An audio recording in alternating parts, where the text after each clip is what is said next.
back. But it's going to be on.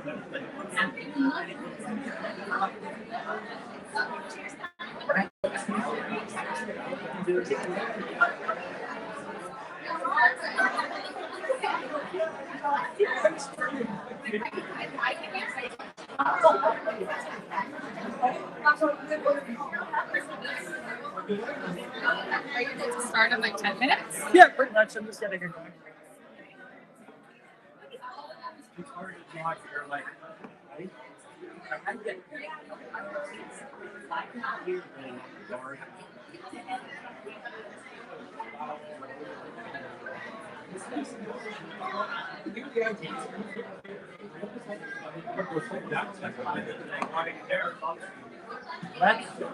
that's the dome of silence. It's a nice part. That mean ended on your feet, but I feel like it's like big. It's first time one the other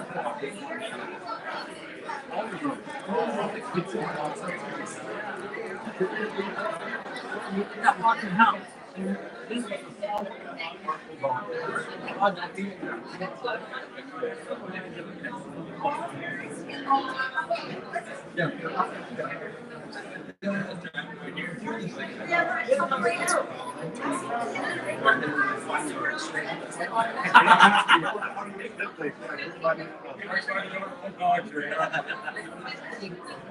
red carrot is right by there.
Okay, perfect.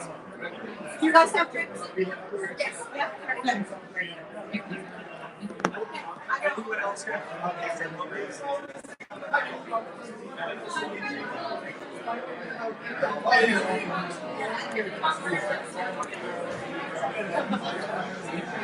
it's a highlight.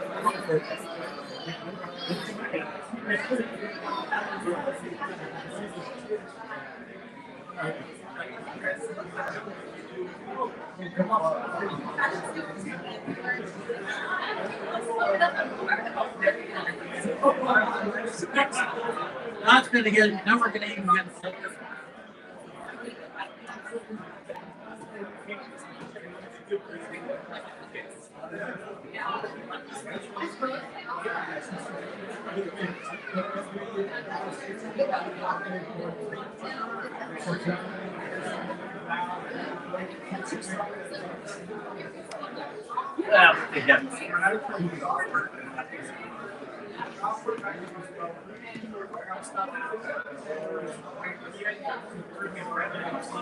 Wife coming or? Oh,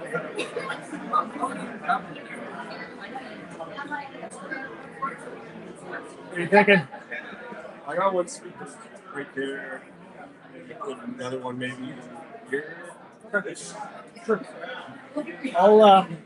I might just go fully because I feel like if people are going to be moving around, I'll just do it off the laptop. I think it's easier than trying to set up. Yeah. Just stuff. Cool. And then we'll just set it the mic here. Yeah, or I guess maybe in front of the.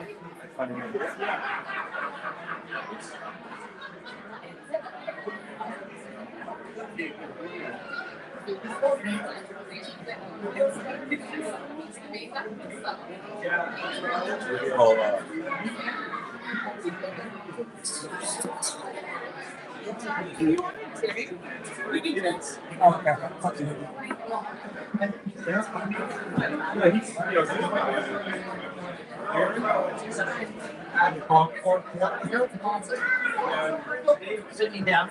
Yeah. And guy in the front corner. And then Chris, the other guy. Aaron, I'll keep it.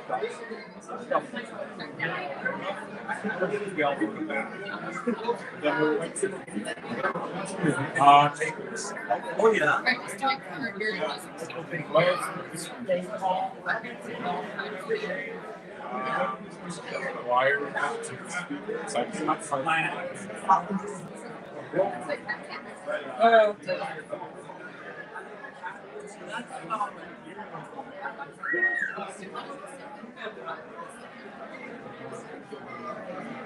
It's not the best to just talk to. And then I was speaking about that.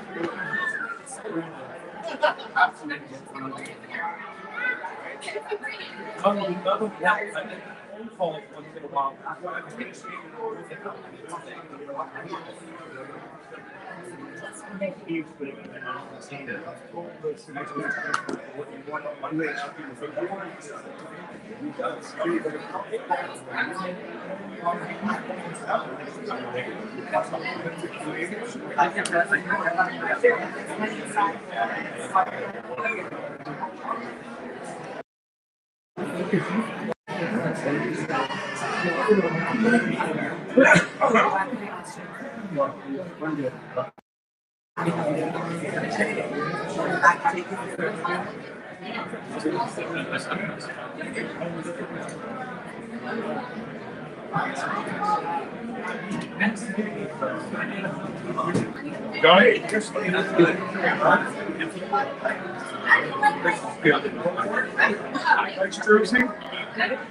Good one. Yeah. Still, he doesn't really work. He just hides in that office. I don't see anybody anymore. Now they got a cage around me, literally. You know? Are you? We got the supplements now. You know, the funny thing is now I'm getting older, they're making me park up on the streets. Get extra steps. I'll be honest with you, I sit on the desk, but right? You know, it's the feeling when I go like grocery shopping. I'm getting on this spot to get more snacks. It's something I noticed it is like when I was on the road, I had a dog with me. I take home walking every day. That was some exercise. Now I can always walk with the house guy.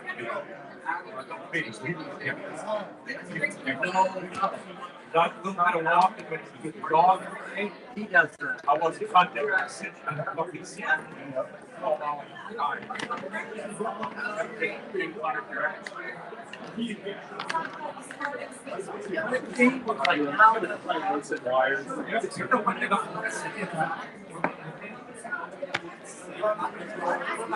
I'm just gonna get this thing. They work out, but no, I got a better one.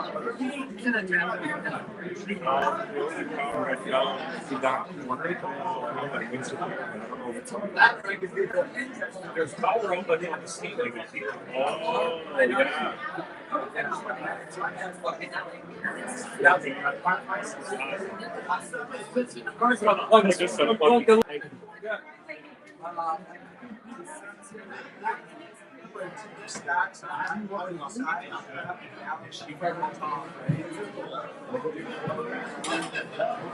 That's the last time I done. I haven't done nothing.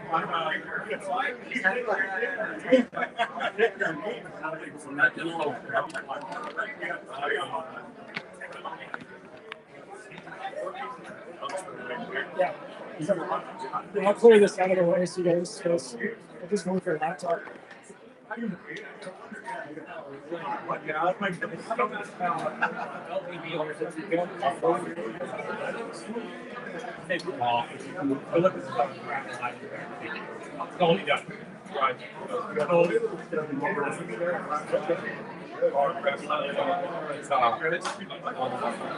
Trace of you.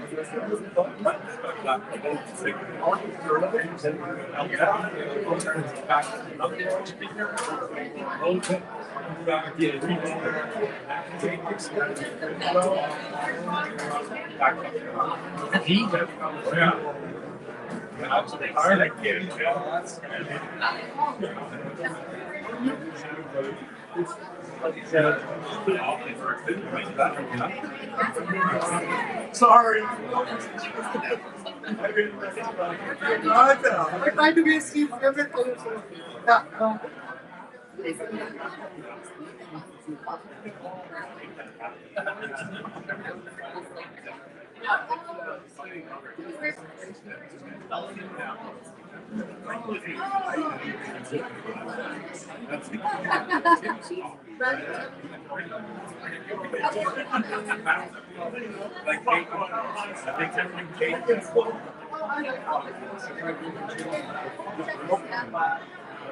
What? We got my house party.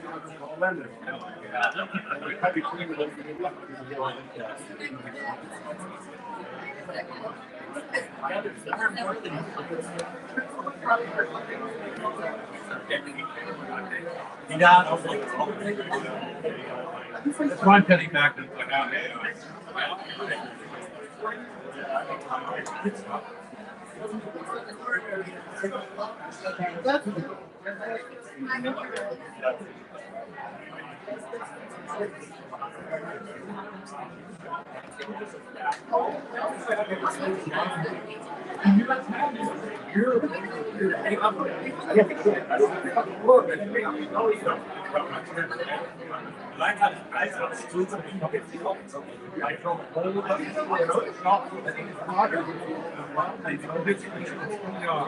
Straight out.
Should I wave? Should I wave?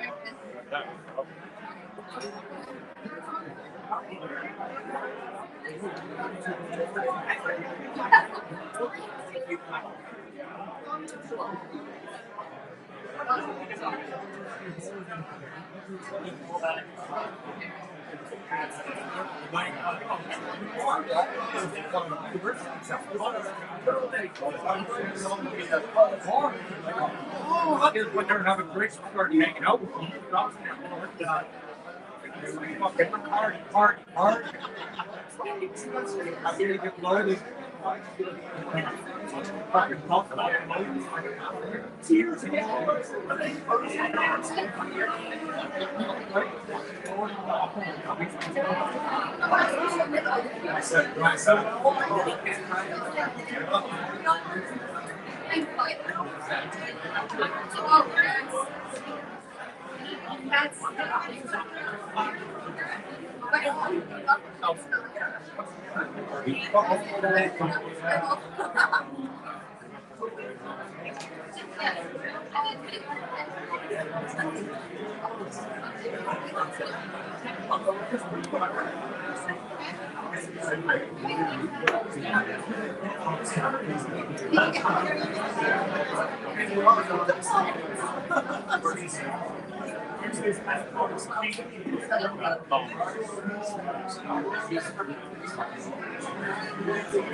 Rat's nest in the animal.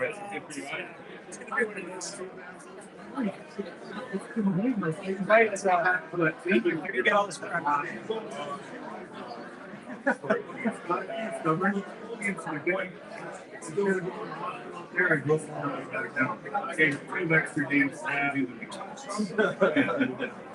You were nice.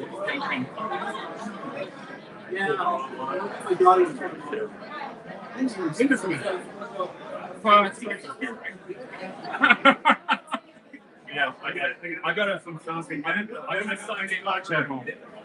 I got something. No, the name's Botha, which is a jar of beer. I mean, this is stout, but Botha is very simple. Yeah? Yeah. So do I. Everybody I know is going to Botha. No, you know,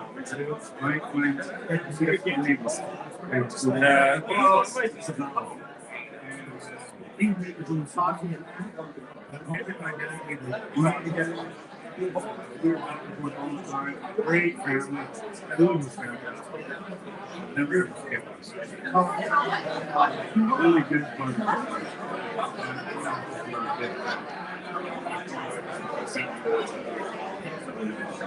Italian man.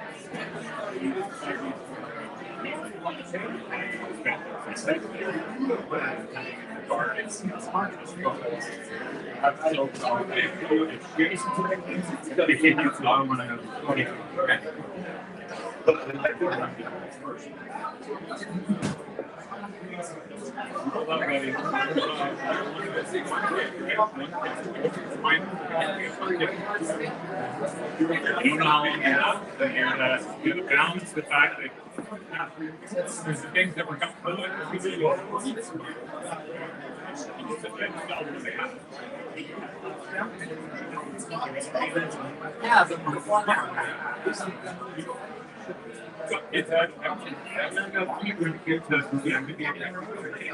You go over there. Actually, I just found out the board ingredient.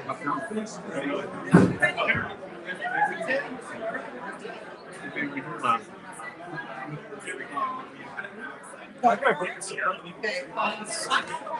It's for 10 minutes. Yeah, so now.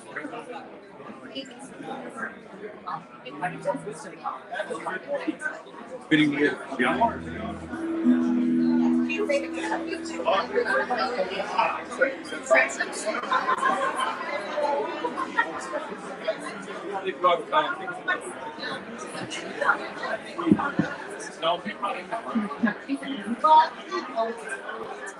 Hello.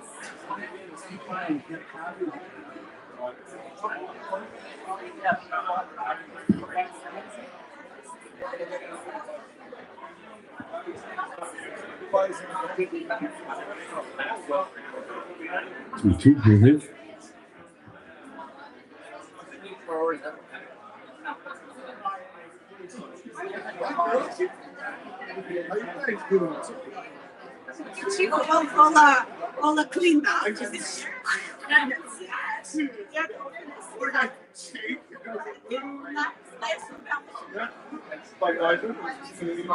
a Casey Ale. Jumped out of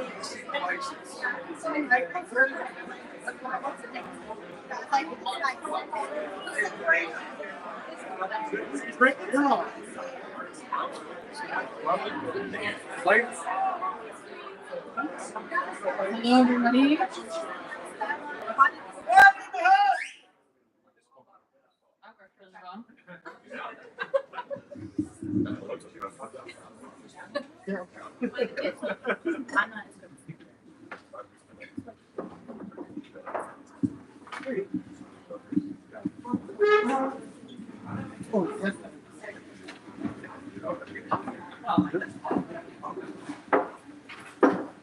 Can everybody hear me? Yep.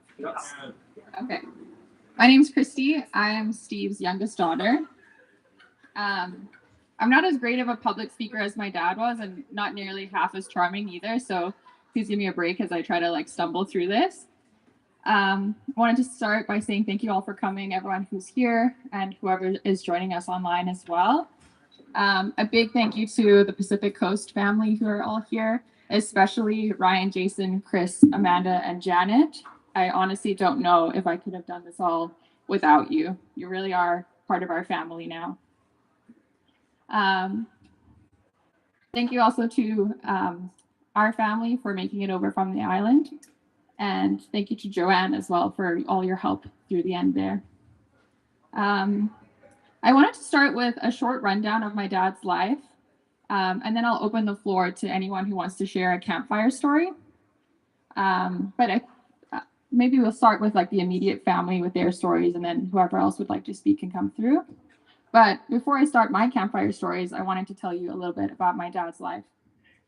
He was born in Eldoret in Kenya. He spent his youth in the Winterton area in South Africa, working on a dairy farm with his family and riding horses in his spare time.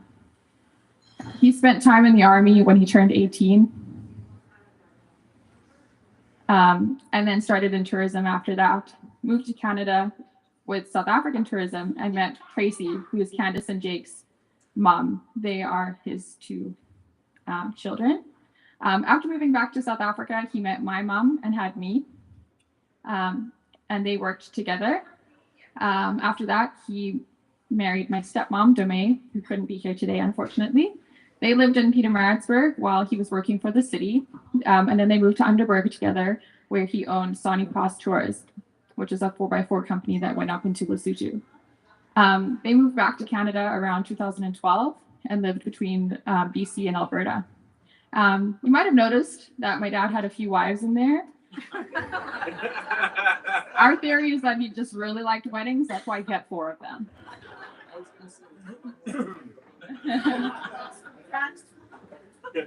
As most of you know, my dad loved camping, adventuring, and 4x4ing. So it's easy to put 2 and 2 together why we chose to do the campfire story ideas. But I wanted to give you an idea of what a typical day with my dad on tour is like.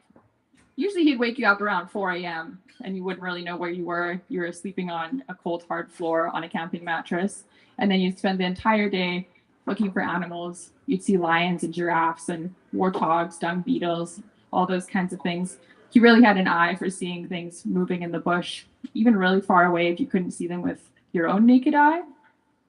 And then at the end of the day, you would join around the campfire and drink South African beers and share stories and stuff. So that's kind of the idea of today.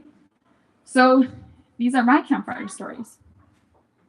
When I was about 6 or 7, my dad had this beautiful house in Pietermaritzburg in South Africa. And for some reason, I had an obsession with sunrises. And every day I wanted to climb up onto the roof and watch the sunrise. And my stepmom hated it because we always would break the tiles on the roof. But we had like a lattice wall between the roof and the house. And I'd have to climb up the lattice wall. And then my dad would heave me up and swing me onto the roof. And I don't remember ever being afraid because he used to be really strong. And then we would climb up onto this platform and sit there and wait for the sun. And as it came up over the trees, it was just the most mediocre sunrise you've ever seen. But he still climbed up there with me every single day to see the sunrise. And looking back now, obviously the sunrises seem a lot more beautiful in the memory. My next campfire story, we're going to jump forward a few years to when I was in high school. My dad was living and working on a train, and he called us one day and said the train's coming through the town where me and my mom lived. It was 5 a.m. in the morning, and he said, we can't stop the train because there's a whole lot of paperwork that you have to fill out to be able to stop a train in a city, in a little town. So we can slow it down just enough for you to get on. So me and my mom drive out to the train tracks and we wait there for him. And the train starts coming around the corner and he's waiting there, hanging off the train, ready for me. And I start running along the train. But the only problem is in South Africa, it's legal to dump the waste onto the tracks. So I'm running on the tracks, dodging human shit. And I throw my bag up to my dad and he catches it and he's laughing and I'm like still running, dodging shit. And then he grabs my hand and swings me up onto the train. We both fall down in laughter. He definitely instilled a lot of sense of adventure in me throughout my life. My next story, after he sold his touring company, he decided to go private. But to find these like roads that he wanted to take people on, you have to kind of just pack up and go and discover them. So him and I went out on this like tour of discovery in a 4x4. But he had a rough plan of where we were supposed to camp every night, but the roads were so washed away that we didn't actually make it to the correct campsites. So in my dad's true fashion, we pulled up to this random village in the middle of Lesotho. It was pretty much like 3 huts and a little church. And he like disappears around the back of the church and talks to someone in Lesotho and convinces them to let us sleep in the church. So we sleep in between the pews in the church on our camping mattresses. And I guess at some point in the night, a really poisonous caterpillar crawled across my back and I woke up with welts on my back, just to add to like the travel stories. And then the following night, again, we didn't make it to our campsite. So we decided to sleep at an abandoned diamond mine. They had built this whole town for all of the diamond miners to live in. And then I guess they ran out of diamonds. So we slept in this abandoned house, but my dad was really worried about the welts on my back. So he found this old lady who was dressed in like traditional Sesotho clothes to go and find me hot water. And I remember sitting in this like abandoned bathtub and this old lady bringing warm water and just pouring it over my body. And in my head, she's like got a cauldron somewhere and she's just taking buckets of water out. But my dad always made a plan. Jump to a few years ago, we decided to go camping at Chilliwack Lake. And for anyone who knows, it's a glacial lake. So it's really, really cold. And I had an inflatable stand-up paddleboard and he had an inflatable kayak. We thought we filled them up all the way.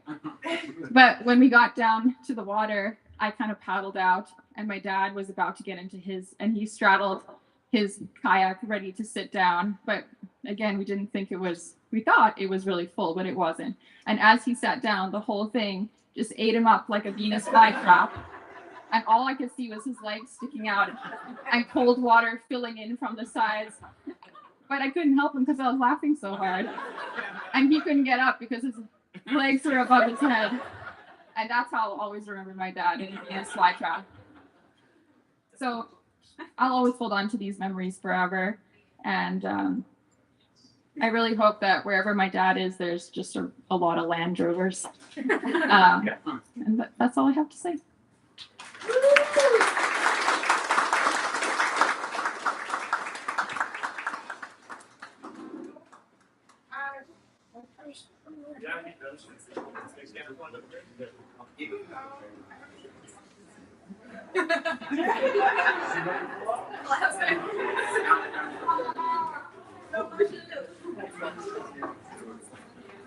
All right, here we go.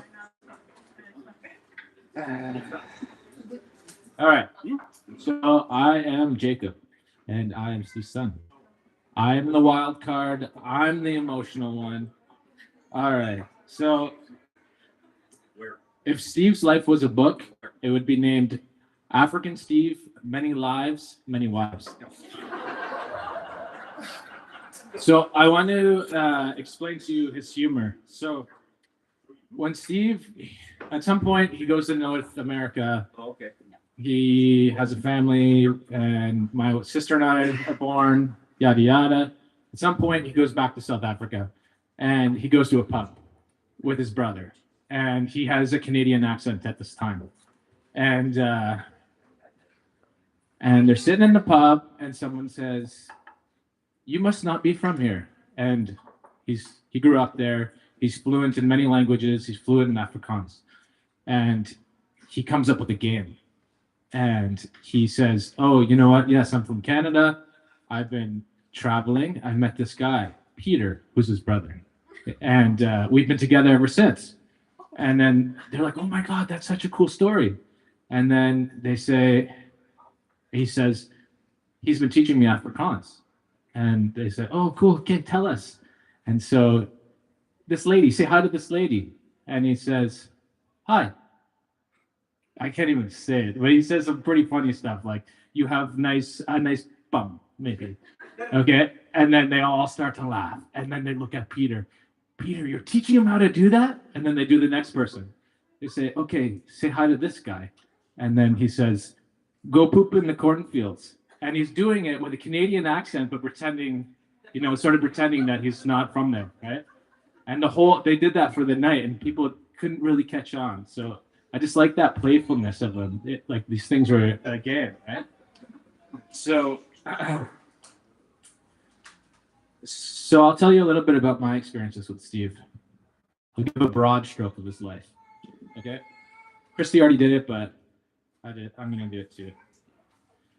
So I was born in South Africa.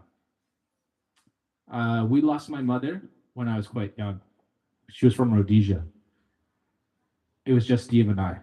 And for a few years, it was just us. And then he got drafted to fight in the Bush War.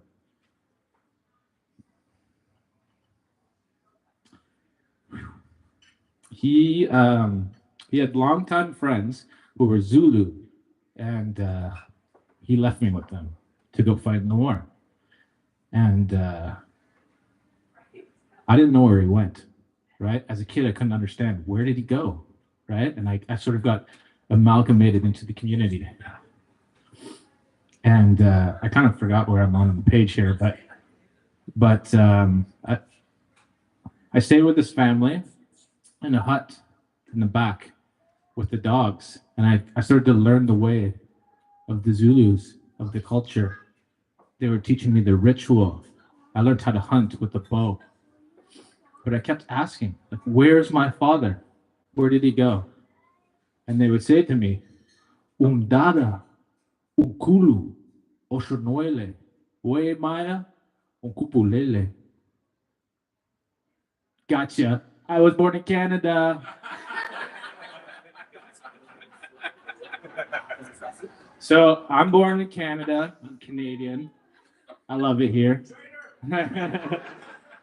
Okay, so now that we made it through that, so Steve, you're probably thinking about kind of how I came along, how Steve and my mother got together. But so Steve, this is my understanding of the story. Steve was born in South Africa. He was the oldest of 5. His mom was super cool, and his dad, it's complicated. He grows up on a farm, working very hard. There's a Zulu family that works on the farm, and this is where he starts to learn different languages and the different dialects. Eventually, he goes to the military, and he's patrolling the borders, and it's during the Bush War. And then he single-handedly saves 4 prisoners of war, and he gets the Purple Heart for bravery. Just kidding. He knocked up the lieutenant's daughter.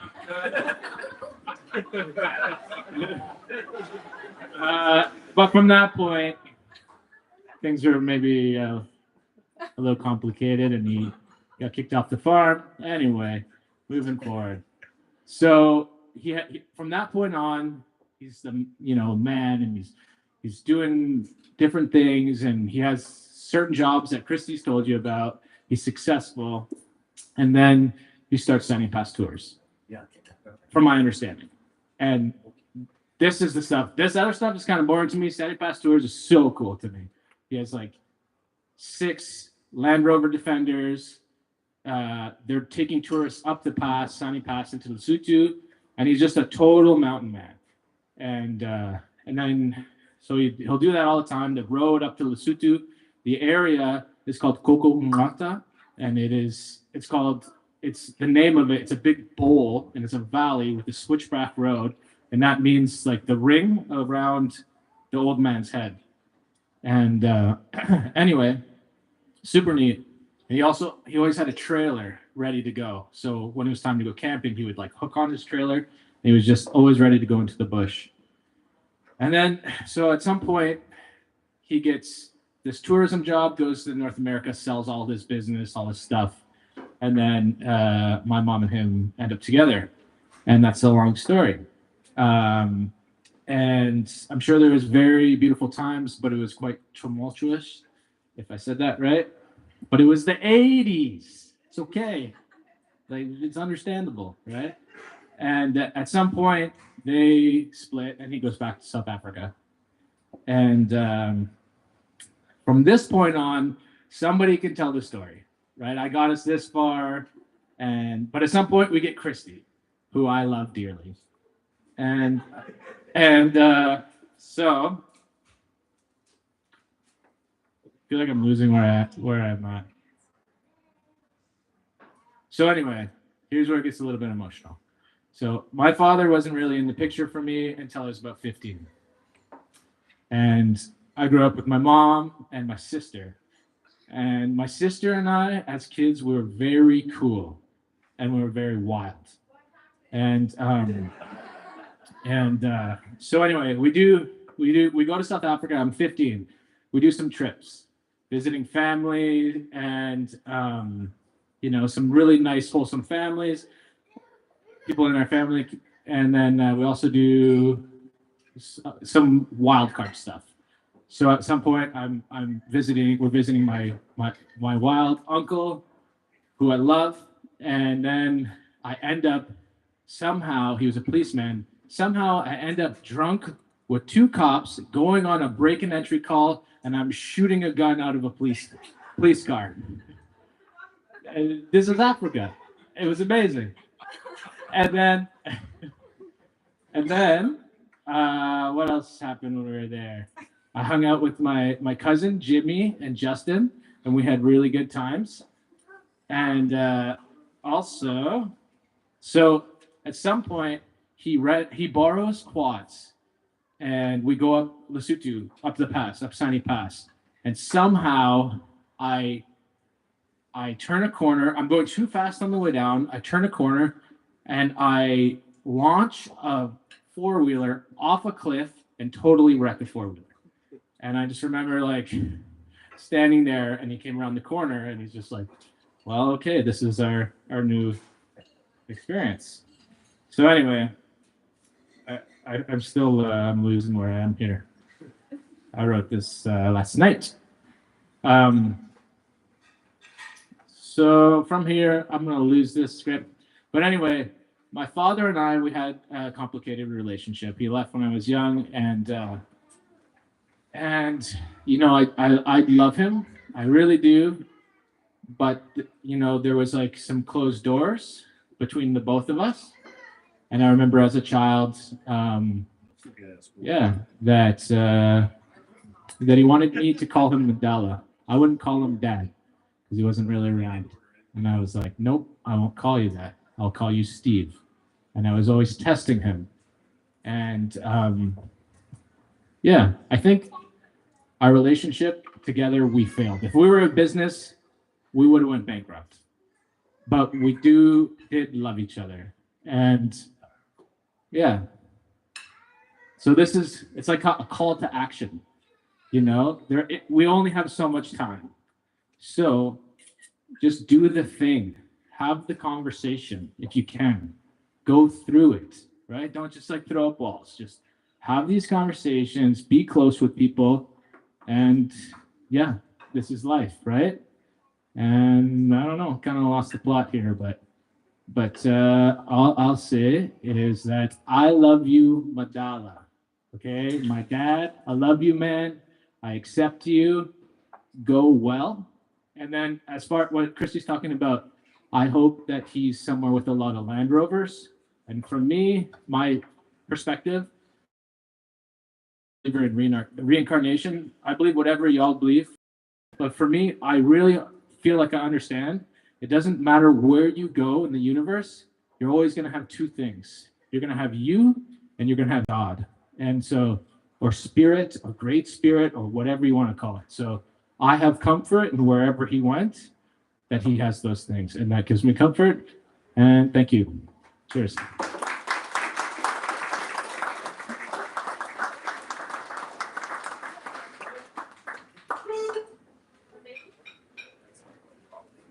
Okay.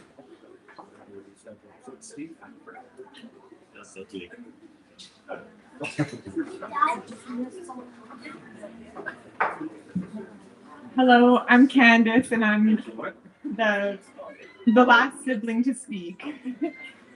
My brother is a wild card, and that was pretty good for what I was expecting. So let's all be thankful.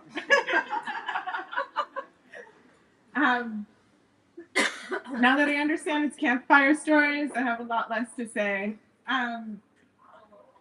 But I met an African on the ferry on the way here from Zambia, where I lived, and he said that Africa gets baked into your soul, and it's just so impossible to explain the way it touches you and changes you forever. I went on many trips with my dad, with my siblings, on my own. Sometimes I would have to pretend that I was a stranger to him and I was a tourist on a trip. Sometimes we would explore new places. For his tourism, we went to the kingdom of Mujaji, where the rain queens rule. There's a 60,000-year-old rainforest. Same-sex marriage was illegal, but you could marry a woman if she had enough goats, could marry another woman if she would want to. So I tried to pry, like, ooh, what's the nature of this relationship? And they said, why wouldn't you want to marry a woman? She cooks, she cleans. It makes perfect sense. The past was heavy. There was a lot we went through, but I loved every stage of my dad and who he was. And he was always there to hold a silent space of aliveness and joy, regardless of where we were, having to restart or whatever was happening. And I'm looking at this, but I'm actually not. He was always ready to catch your eye with delight. It didn't matter if it was something really simple like a bowl of Cheerios or an animal that we had spotted, something interesting in a culture. Every single year, he treated tobogganing like as if it was his first time he'd had ever seen snow. And I remember how excited he was when he brought me to a mountainous snow sand dune in South Africa with a piece of cardboard. Like, look, we can do it too. He could speak so many languages, and he'd bring me to all these different villages, and I would have to like fumble around the etiquette and do embarrassing things because I had no idea how they acted. And the one time we were all going over the border to Swaziland, he didn't know the language there, and he leaned up on the border post and talked to the immigration officer and just asked him questions about the phonetics. And then for the rest of the trip, he was just like sailing through how do we say Swahili? Swahili? He could just speak to everyone on the trip, and yet he would mostly settle into silence and just let you be. And I never really felt judged by him in any of the absurd choices that I had made or the things that I had done. And I didn't know if it was because I couldn't shock him, or that he just wanted to be with us. He used to let Christy have cream soda, is green in South Africa. And if there was ever an opportunity, she was always allowed to have cream soda or ice cream or candy for breakfast. There was no discussion. It was just fine. That's your life choice. I support you. We had so many interesting experiences under these domes of stars, and you could see the people and the animals around you, just the silhouettes with all the stars around you. And we've been mock charged by an elephant. He threw me on a polo cross pony that, like, I can't even explain the power and the speed of a polo cross pony, but he just let you. He just like trusted you to have the strength to get through whatever adventure it was.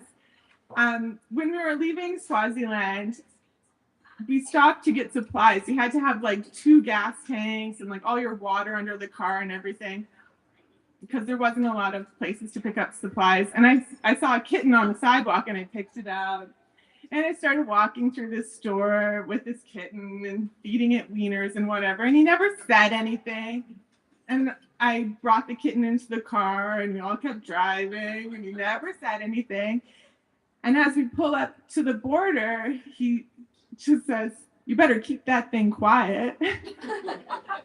Christy says we hid it in a cooler box. They're soundproof.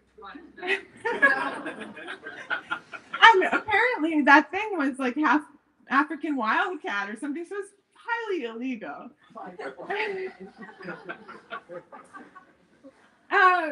So I made the same mistake. So I wanted to say, I had looked it up. I think it was Tokozani, Umoyo, Takata, Dad, which is how you, I think, how you greet your father's spirit in Zulu. And it's so appropriate because I feel him in everything, in the wind, in the way that I marvel at nature, and just like my worldview and my sight. And when I looked up the meaning of Umoya, it meant spirit, breath, wind, and that's exactly how I feel him. And I'm just so happy to hear all of your stories and to be with all of you, because he was such a quiet man who would never brag or say the things that he did. And I'm just so grateful that we were held by your family through his final days at the hospice, and that you guys would tell your stories and let us keep learning about him when he wasn't able to respond anymore. And that finally those stories can come out, because he was mostly just there to listen or give advice. I'm gonna stop, but I worked in Malawi and Zambia. I worked with landmine survivors for a while, and then I worked in the dairy industry. And I could call my dad and he would know, like, which breeds for the climate and like all the like geopolitical history of why the landmines were where they were, or like what building, how much cement you needed to build a cola for a cow. He just would always be there, or could direct me to the bluest waters, or all the most amazing places. And I could only share those things with him. No one back home would ever understand what I was going through. But in that, he never ever mentioned any stress or brutality or any hardship that he had to go through in order to know those things that he shared with me. And yeah, I just want you all to know that I love my dad very much, and I could never express to you the things, everything he has shared with me and how he's shaped me. So thank you very, very much. It's a beautiful man.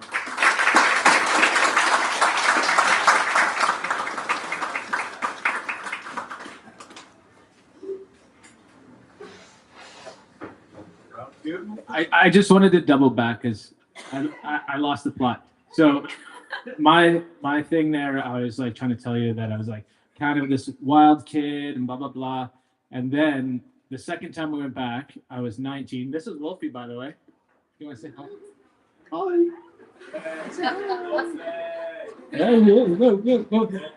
Grandkid. So anyway, the second time I went back, I was 19, and then my eyes were opened. I was a troubled youth. I was getting into the bad things. It's a microphone. And when I went back that time, my eyes were opened. He was taking us on safari. It was like going to Jurassic Park. He was speaking like local languages and dialect. They would like invite us into their houses or the huts or whatever. They'd like we drink their like homebrewed beer, all these things. And that was the moment that I woke up. And I was like, I'm on the wrong path and I'm going to travel the world. And that's what I picked up what he was, that explorer and these beautiful experiences, connection to nature, connection to culture, spirit, all these things. And then that was like the big gift to me from him was that. And from there, I became a big traveler, explorer, yada, yada. So I'm grateful for that. Are you? Are you grateful? Okay, thank you.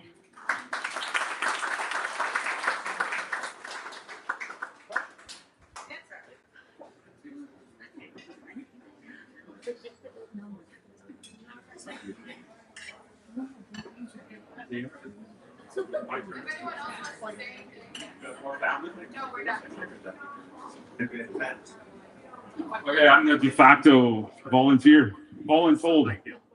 I'm Botha, as Steve called me. I don't want to do this. An important man. One with many layers of the onion. And I appreciated the family stories because there was always that glimpse of the fact that there was these pieces and this history and the learning and trauma and in various experiences, but never so much that you were in it with him, that you had to go through it. That quiet strength of listening. What do you need from me? I'm here for you. And yeah, the 5 years that we got with him were special times. And he was incredibly important to everybody in this room, obviously.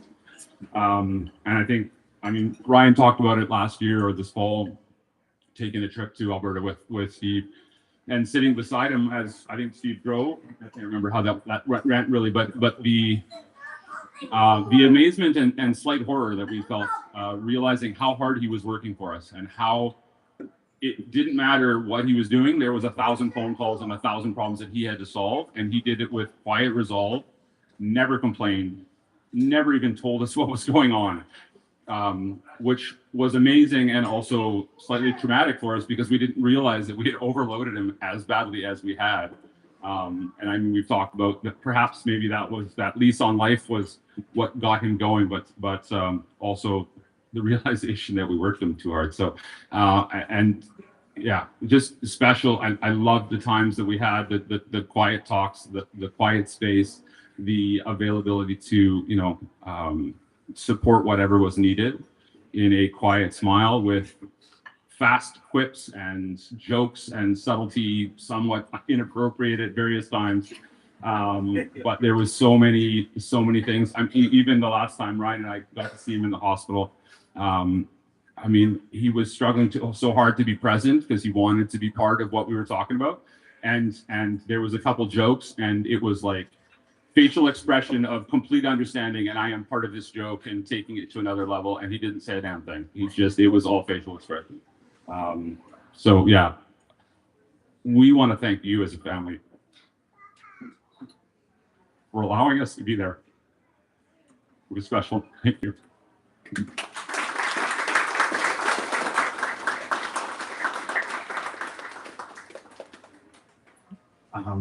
I didn't plan to speak today at all because you say you're bad at public speaking. I'm 100 times worse. But I feel like I have to, especially for Steve. So I don't have any crazy stories really, just more impressions that Steve left on me and I think all of us. Steve was always that man of very few words, but he could get a point across. And for me, I always used to try and offer him advice, like somehow he needed it from me. And we're slowly over time realizing that this guy is a wealth of knowledge, and I have no idea who I'm talking to. But finally, I think in the last couple of years, he used to give me this stern look. And I'm sure if you've known him long enough, and him being a little bit taller than me, he was looking down on me. I'd be like, "Oh man, yeah, I just overstepped there." But he could quietly humble me, and I loved it. I loved how he could humble me, and I'm going to miss it. This year specifically, we have an award that we give out to our family at Pacific Coast here that we started 2 years ago. And I don't know if the family knew about it or not, because he never talks about things. But, it's called the Ted Posniak Memorial Award that we created in honor of our father. And that award for us is it's the biggest award that we could give to everybody in our family here. It's an award that has a lot of meaning because there's no criteria to this award. The main thing is that this person is a good person. They're selfless. They're constantly giving to the people around them, and they're not asking for anything. And we came up with the recipient of this award early last year and had to keep it buried as a secret. And then unbeknownst to us, our Christmas party got canceled because of a power outage. And we had to reschedule and still keep this buried as a secret as to who this person was. And finally, this March, we were able to give it to Steve. And it was the biggest honor to give him this award. And still, him acknowledge being thankful, but almost, not taking full credit for all of the things that he's done. But the people in this room clearly resemble how many people he touched. And that to me was one of the most special moments that I've ever had in our time here with Pacific Coast on this family. One thing I'll say, and I don't know if this is true for anybody else because I haven't talked about it, but Steve always had this one thing he used to say to me because of his health, and I knew about his liver for a long time, and he always said he was on borrowed time, and he just kept repeating that over and over. He always used to say to me when I'd phone him in the morning, "Steve, how you doing?" "I'm here."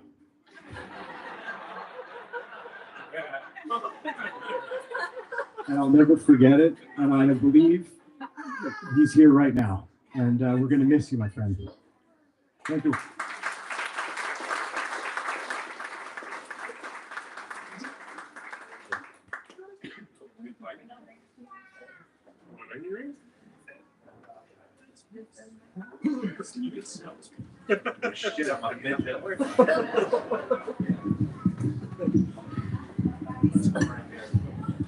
I don't want to talk in the sky. There we go. Okay. I'll try and get through this without crying.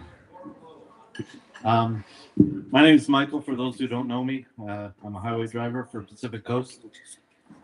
It's a company that is very strong in family, very respectful to everyone that works here. When I first met Steve, we had a lot in common. I had spent 2 years in Africa. My aunt and uncle were missionaries. So we lived in a small village that Steve was familiar with that required armed guards on your roof that would spend the night in the roofs because there were looters and stuff. And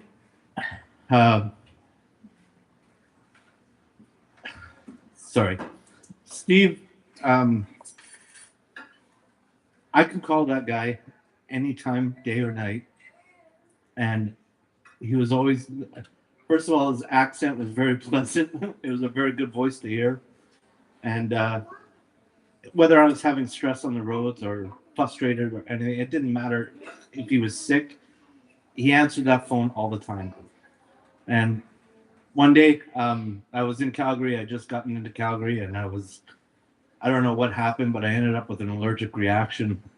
And I was in this yard that we were renting, which is kind of out in the middle of nowhere.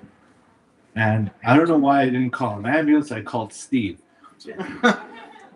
He's like, "What's going on?" And I said, "Hey, listen, I don't know what's happening, but I got welts all over my body and my lips are puffed out to here, and I'm having trouble breathing." I said, "I think I need you to call me an ambulance. I'm in the yard." And he was like, I sent him a picture of what I looked like. And he's like, "I don't think we have time for that." So he was on the road. He had pulled over to the shoulder and immediately started Googling a pharmacy nearby. And he says, "Okay, I got a pharmacy 3 minutes away from you. Go there." And then he called the pharmacy and spoke to the pharmacy manager and told him what was happening. They said, "Why didn't you just go to a hospital?" But I was driving a rig. There's nowhere to park. So I went to this pharmacy. Steve stayed on the phone with me the whole time. And so when I got there, the pharmacist was waiting for me in the parking lot. And I pulled in, and he immediately stabbed me with an EpiPen. And when I got back to the yard, I had called Steve to say thank you for having my back and being there. When my phone came up on his phone, the first word out of his mouth was, "How's it going, Bubble Lips?"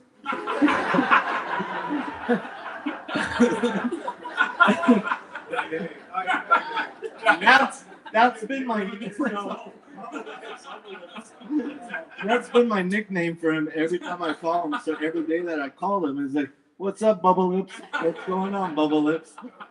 I'll let you know, he's the only one that's allowed to call me that. Anybody else is going to eat chiclets. But Steve was just that kind of man that, he was warm, he was understanding, he was caring, and he had everyone's back here at around the clock, no matter what. And I just adored him. I loved him. I miss him. And I love you, Steve. Thank you, guys.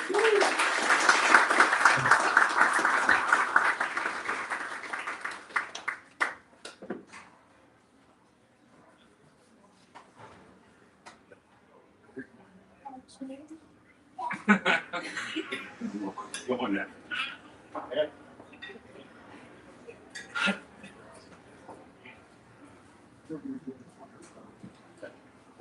There's a song our friend wrote called Loneliest Lion, and I'm just going to grab my partner to come and sing it, and maybe my daughter will come up, but I don't think so. No. She's like new.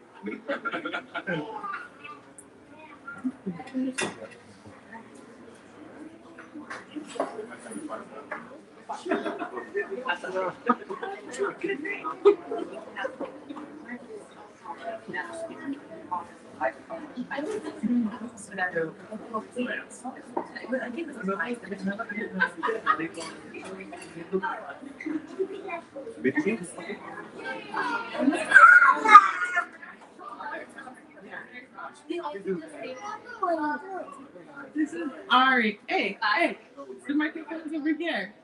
Can you introduce your daddy?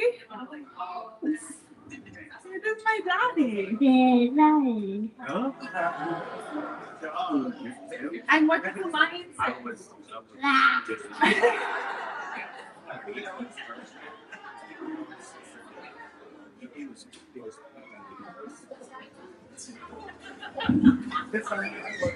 Probably good, yeah.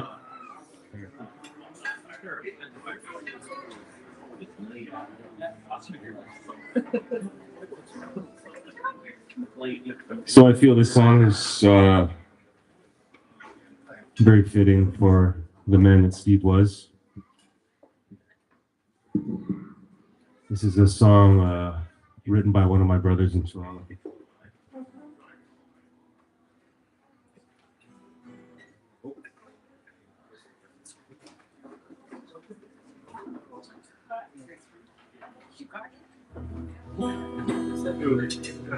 No, she got it. Okay. So they do it. I usually sing this song with Steve's granddaughter, my daughter Nora, but no, you don't want to do it? Well, it's a different setting.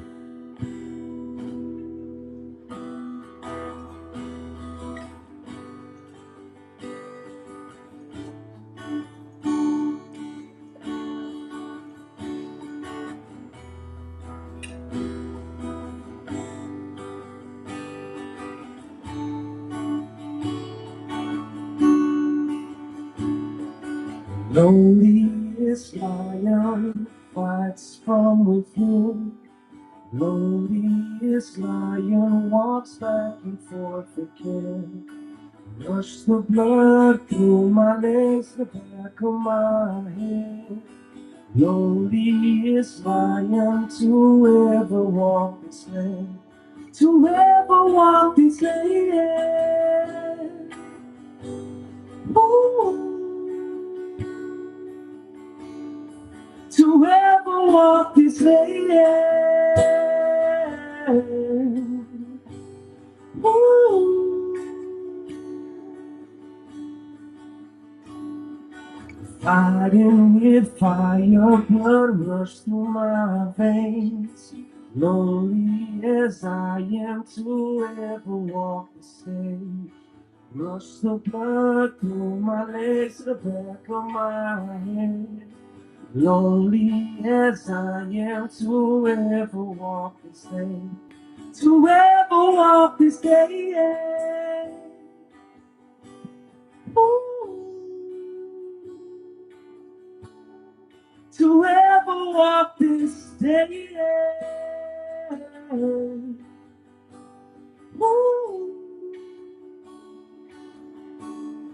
Love is the call, love is it all. Love is the only reason why we're here at all. Love is the call, love is it all.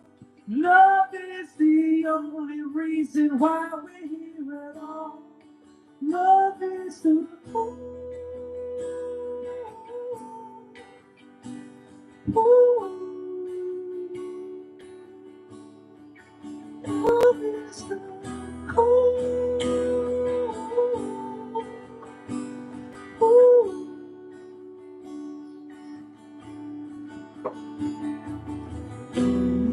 It's light on forever brighter days.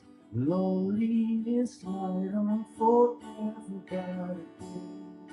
Loneliness light on forever brighter days. Loneliness light on forever brighter days. Forever brighter days.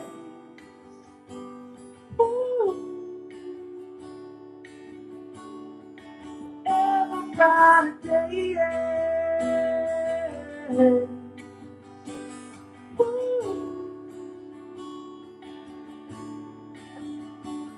Ooh. Ooh.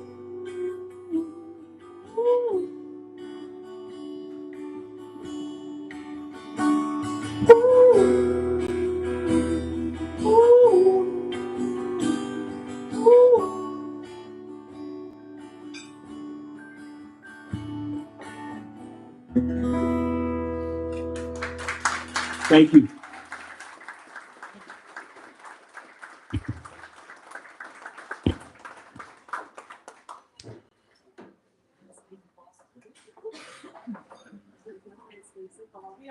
You're hired. You're hired. Probably.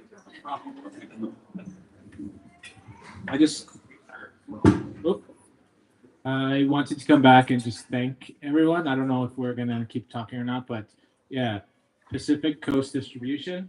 Thank you guys so much. Christy, I'm gonna cry. Don't do it. Don't do it. I'll do it later.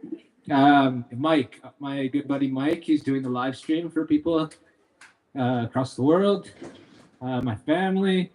Who else do we got here? I don't know. Everyone that came here, just like ton of thanks. Good song, Johnny. Thank you for that. Gratitude. Much love. Thank you, everyone.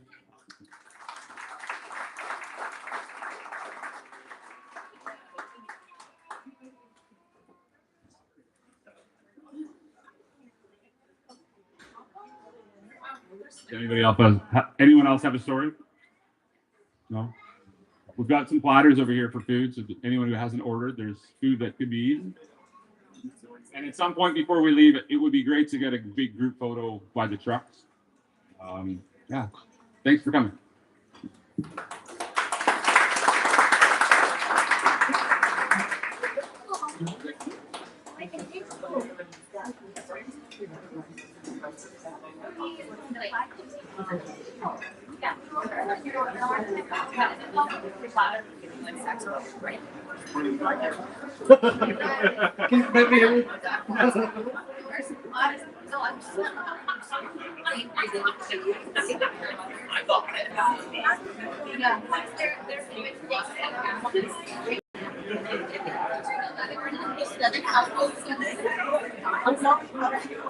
Yeah.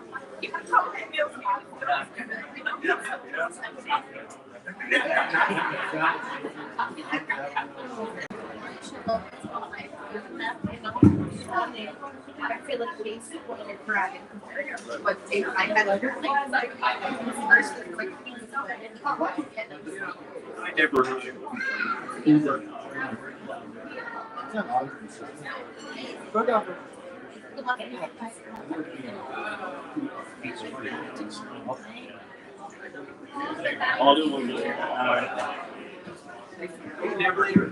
knew what I was doing. So I got asked to do another song, so I'm gonna do one more.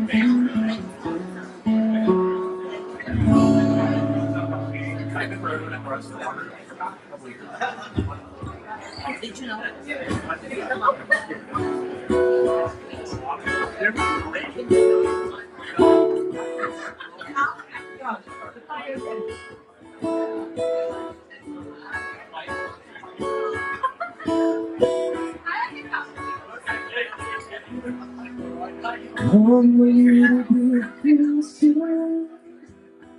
you what I have.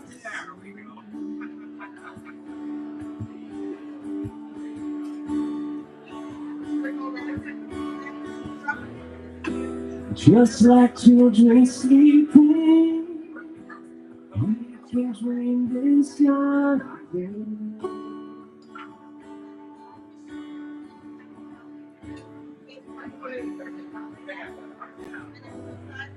But there's a full moon rising, and the moon is going high.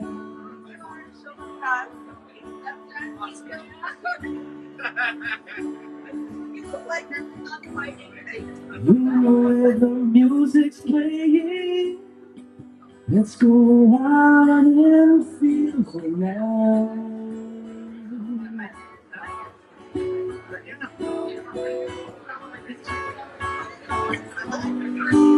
because I'm still in love with you. I wanna see you dance again because I'm still in love with you. On this harvest moon.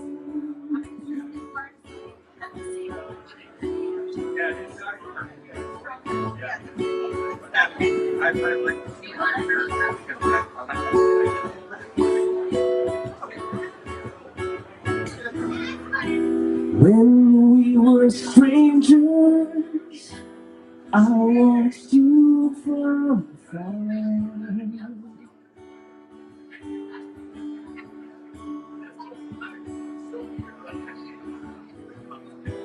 When we were lovers,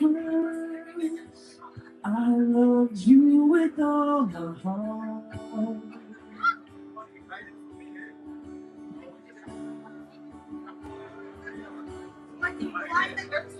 But now it's getting late, and the moon is burning hot.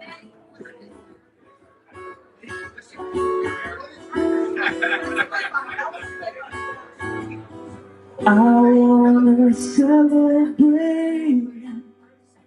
see the shining in your eyes.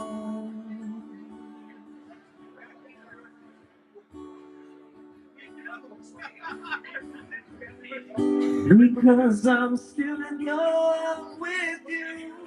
I wanna see you dance again. Because I'm still in love with you. On this harvest moon.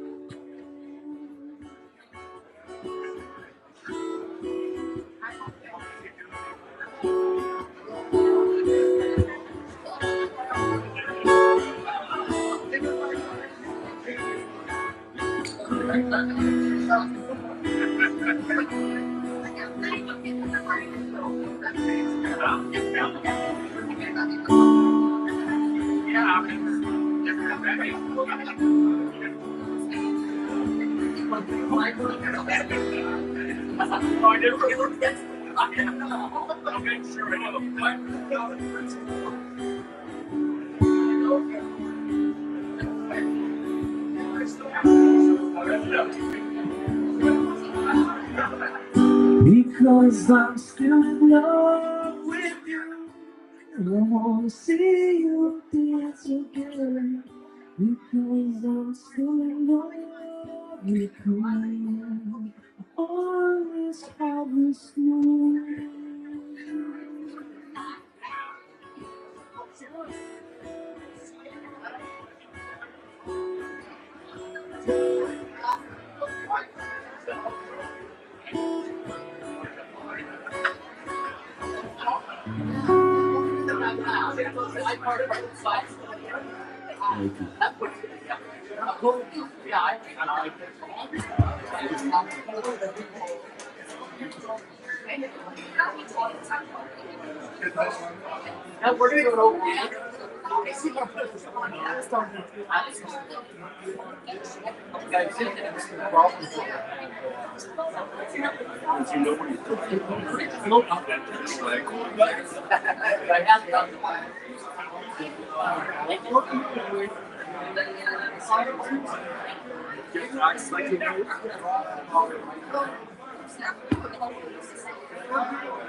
All that. Well, my option.